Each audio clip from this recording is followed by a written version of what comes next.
Today we're at Guangdong Museum of Art for artist Yang Jiechang's solo exhibition.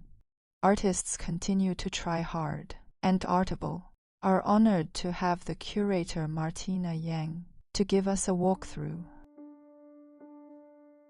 Okay, the exhibition title of Yang Jiechang's solo show here in the Guangdong Museum of Art is Artists Continue to Try Hard. The title actually is from a neon light he produced for his exhibition in the Guangdong Museum in Shanghai in 2007, equally. Artists Continue to Try Hard shows two very important aspects in his work. One is the artist has to participate. Participation is a very important aspect, and the second aspect is the art has the possibility to transform the self, to transform the person. And the artist transforms himself through the practice of art, but then he also transforms others who look at his artwork. And through this, art itself becomes a very important agent in our society.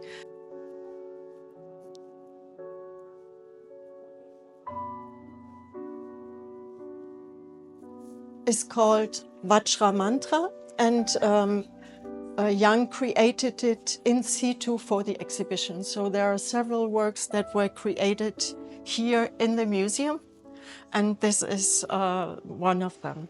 And Vajra Mantra is a kind of good omen for the exhibition, and it's like a stamp. You know, the seals you have on Chinese paintings, that's the seal for the exhibition.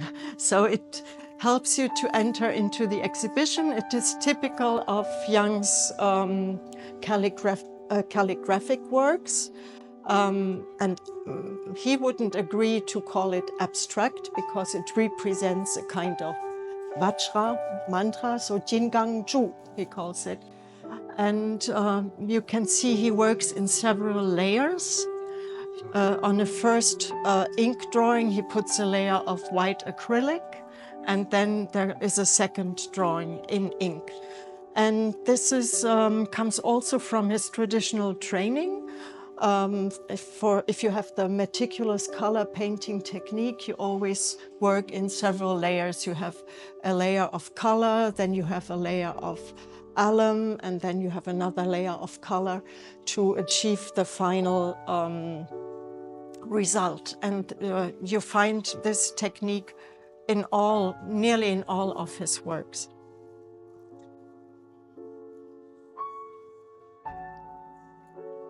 So in this space, we have works from several creative periods.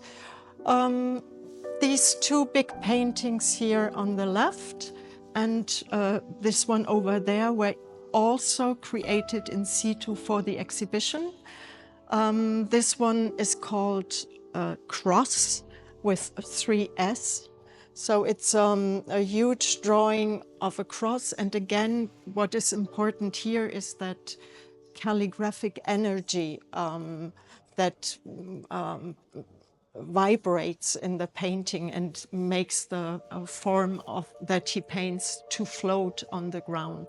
And again, it's painted, as you see, in several layers.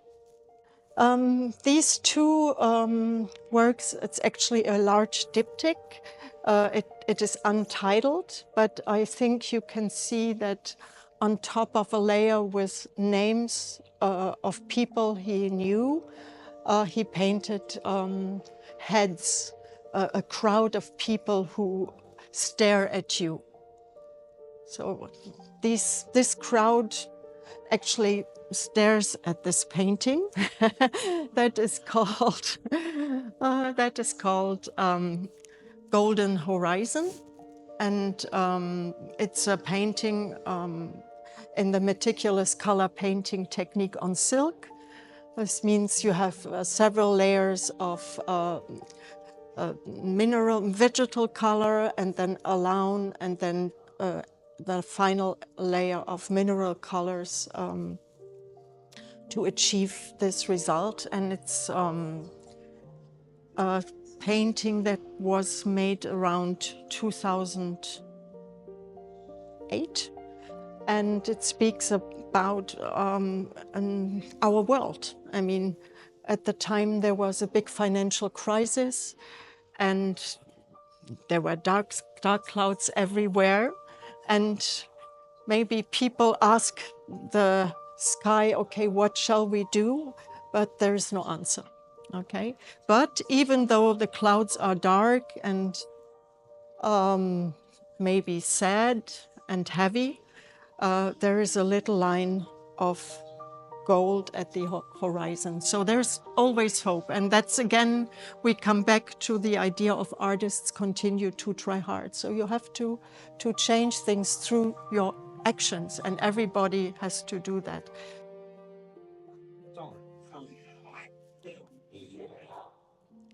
So here in this part of the exhibition, we see the neon light artists continue to try hard that he created in 2007. And it's at the heart of the exhibition, as it also gave the title to the show. On this side of the room, you see a large calligraphic piece that is called I Still Remember.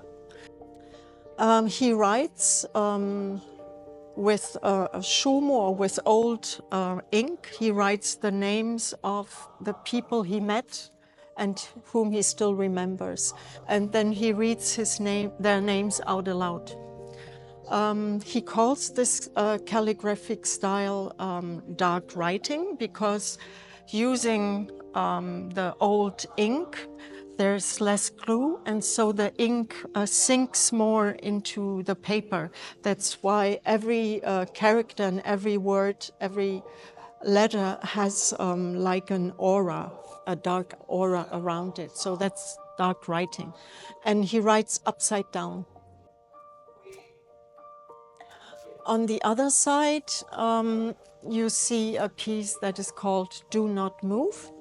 And again, we have this work of layering.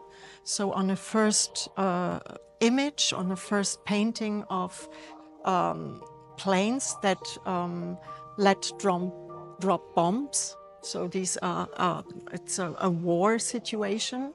He paints this huge, it's like a whip, and he writes, do not move. So this is, of course, a very clear message of peace. Do not move. And again, you can see the sign and the calligraphy he puts on top of this first image is like, it's like a stamp, like a seal, or like a mantra to transform something.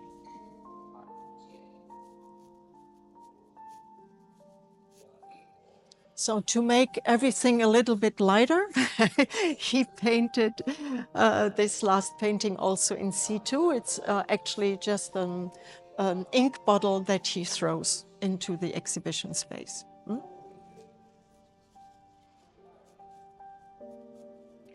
And here we have the oldest work present in the exhibition. It's from 1989. It's from the series 100 Layers of Ink. And this particular work is called 10,000 Things. This is the style Yang used for 10 years after his emigration to Europe. So he puts layers and layers of ink on Xuan paper, and some of the ink is diluted and some of the ink is pure ink. So that's why you have the contrast between matte and shiny surfaces. And these are very meditative works where he really, the process of painting and the process of putting the ink and the water onto the paper is an important and integral part of the work. Part of the exhibition, we only have video works. Video is a very important medium for Yang as well, but he is not a video artist. For him, video is documenting an intervention or an action. Like, for example, here, where he shoots arrows at the camera. The work is called Landscape Da Vinci. He realized it in 2009 in Tuscany. And the backdrop actually is the village Vinci, from which the famous painter Leonardo da Vinci actually is. And so he chose the composition of da Vinci's most famous painting, Mona Lisa, in this video work. So actually, Yang shoots at this video that is called 6-2 Zen, and he made it when he was 62 years old, so therefore it is called 6-2 Zen, and it shows him pulling grimacing faces, and for a while, and that's it. So like an arhat, he portrays himself like a Buddhist arhat, so someone who has attained knowledge and wisdom. So here we see 3 video works. They were nearly made all at the same time in between 2007 and 2010. The one in the middle is called Ping Pong. And you see him, well, playing ping pong, and you hear him playing ping pong, but you only see his head like a ball. And on the left, the video is called Duk. So it shows him with a bird mask hitting the camera.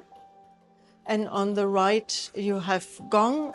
It shows him hitting a gong with his head. And you hear the gong, and again, the image shivers until it stands still, and then only to move again with the next hit.